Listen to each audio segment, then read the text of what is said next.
Snipers, you have to see what's happening to the Bitcoin price today as we are starting to see sell pressure build on the smaller time frames, and that potentially could start developing into the larger time frames like the daily chart. You can see Bitcoin still below the $44,800 level, and we tried to come and test this weekly open, but the bears with a bearish engulfing took the price right back down in between that $41,950 level and the $44,800 level. We know the biggest and most important level is that $41,950 level, but the thesis that we've been talking about on our channel for those tuned in for the last 90 days about altcoins doing well is exactly what's happening. Notice here that despite the Bitcoin weakness, we're seeing new highs here with others' dominance, and I was talking about one of my favorite altcoins yesterday, and I also have another altcoin to talk about later in this video, but I want to talk about what I'm expecting for the total cryptocurrency market cap, because despite this Bitcoin weakness, we're seeing strength with others' dominance, but we need to address the fact that we are below the 20-week moving average right now for Bitcoin, and we've yet to see this weekly candle reclaim home base there, and we're also heading towards this 200 period moving average on the daily chart with confluence at that big even of 40,000 US dollars.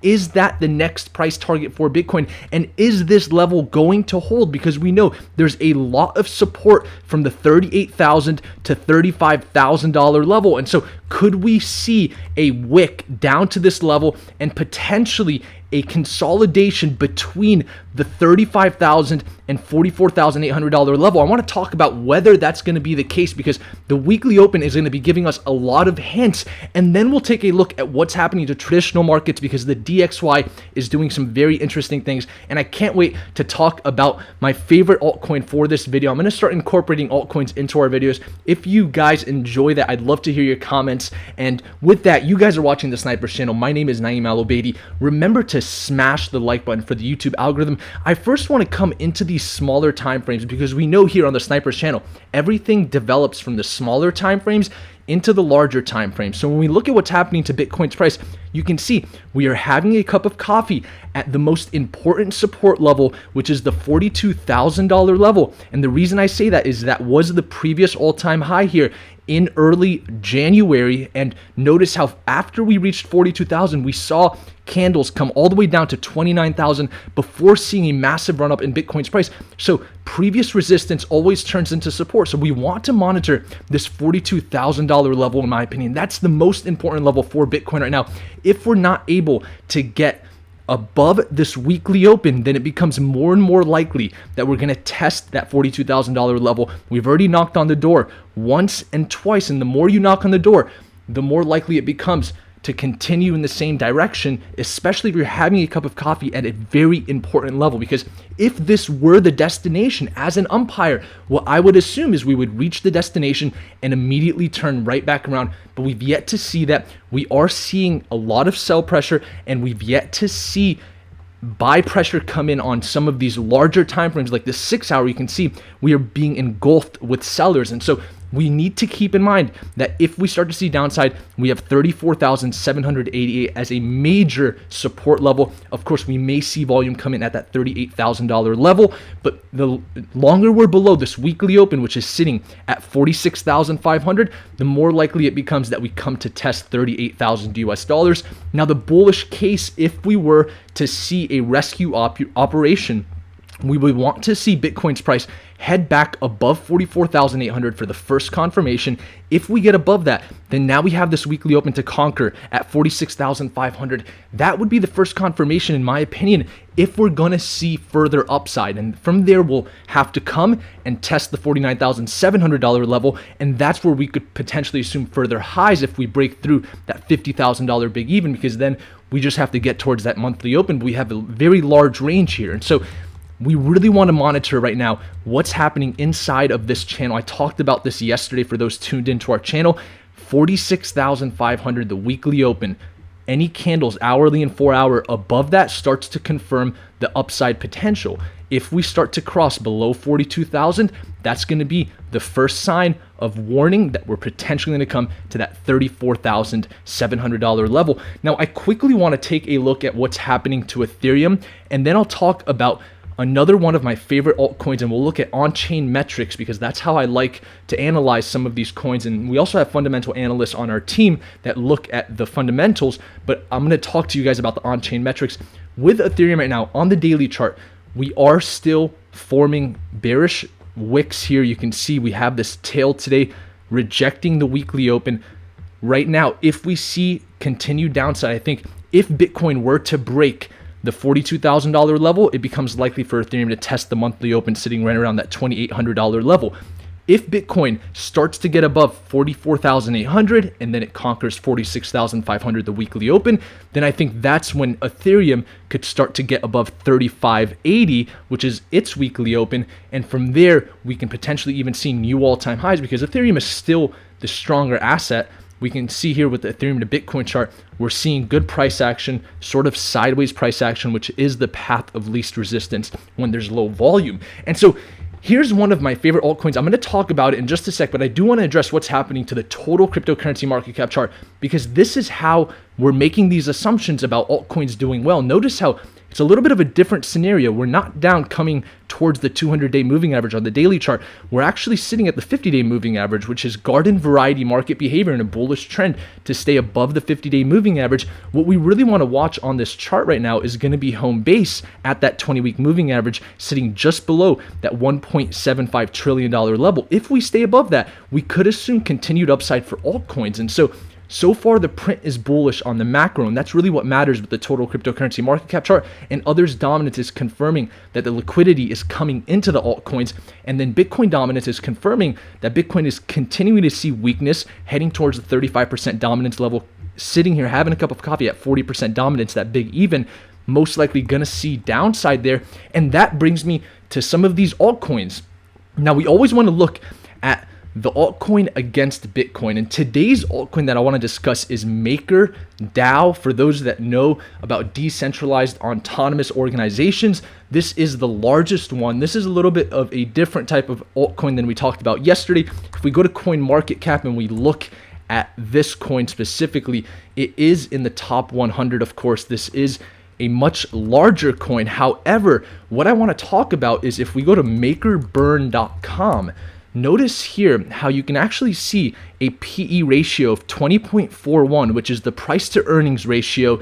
And that is a age-old metric and benchmark that traditional market analysts have used to determine the fair market value for an asset. And so we're looking at the PE ratio of Maker at 20, and that is actually a very low PE. If you look at the S&P 500 right now, we're probably sitting between 30 and 40 when it comes to price to earnings ratio with the current valuations of those assets. And so Maker is obviously undervalued in my opinion, and it's the largest decentralized autonomous organization. If you don't know what that is, it allows for decentralized governance, and they also created the DAI, which is a decentralized algorithmic stablecoin, of course. And so you can see it is a little bit of a larger coin here. You can see we have a fully diluted market cap of 4 billion. And so this is a very good long-term play. I think it's a good time to start dollar cost averaging into altcoins that have strong fundamentals. It's not the meme coins that are going to do well if we see Bitcoin continue to see weakness. It's the fundamentally sound coins. And the best indicator of what coins are showing investor interest is going to be the Ethereum to Bitcoin chart, or I'm sorry, the altcoin against Bitcoin chart. And you can see Maker forming new highs today.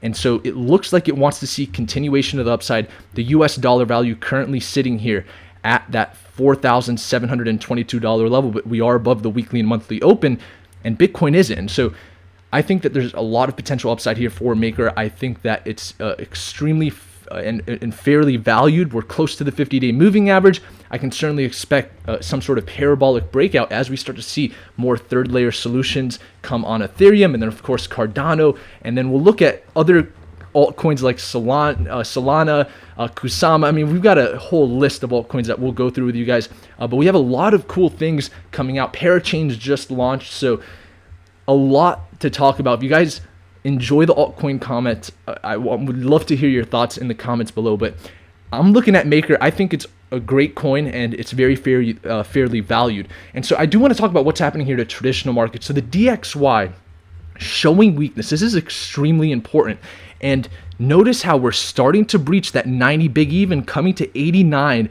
And that is a big deal because the major support here at 89.562, if this breaks, that opens up a very big range of downside for the US dollar. If we look at this long-term chart, you can see how much of a range this opens up. And so we don't want to break that level if we want to assume further upside in traditional markets, as well as a healthy US dollar, which 70% of the world uses the US dollar for their global trade. And so if we start to see strong downside, it could affect traditional assets negatively. Now, remember, there's a sensitive relationship between the DXY and traditional assets. When the DXY is calmly moving in a specific direction, there's usually an opposite correlation.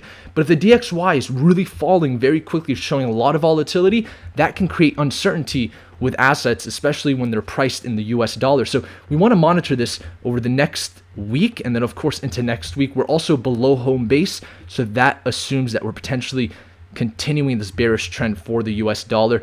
And then we look at traditional markets really quick. You can see we're still showing sideways price action, the path of least resistance when there's low volume, of course. And so nothing much to talk about here, but do remember that last week we came up to test the previous weekly open. Bitcoin has yet to do that. And with the traditional markets, it does look like it wants to head down. It is below all major levels, the monthly open, the weekly open, and the previous weekly open. And when we look at what's happening to gold, remember we're watching this gold to Bitcoin chart. This is a very interesting move that we're making today, showing this candle, which is a bullish candle. Of course, we just inverted the chart. That's why it's pointing downwards. But this was an indicator of a top in the cryptocurrency market in 2017. We're below the 50 period and 100 period on this chart. We just want to keep that in mind. That doesn't mean altcoins are going to be showing weakness, but it does mean we want to monitor this if we want to assume further upside potentially for Bitcoin. And if it continues in this direction, then that could be it for the short term, at least when it comes to Bitcoin. And of course, we've seen an amazing rally, and I think it is time for altcoins to start gaining dominance, especially ones that are fundamentally sound. And that's the key heading into Q2 and Q3 of 2021. And with that, I appreciate each and every one of you snipers watching our videos. If you want to win one of my favorite books on investing, Principles by Ray Dalio, hardcover version, comment below and share this video and you'll have a chance to win. Tea Time Crypto says, I am not exaggerating when I say that I look for your video first when scrolling through the bell notifications. You are the man, bro. Thank you for everything this year. I don't know how to be operating without your daily forecasts. Would be awesome to meet you one day. Thank you so much for the kind comments, Tea Time Crypto. Send me a message on Instagram. The link is in the description below, and you want a book. And with that, if you want to win a book, comment below, share your favorite altcoins, and until next time, snipers out.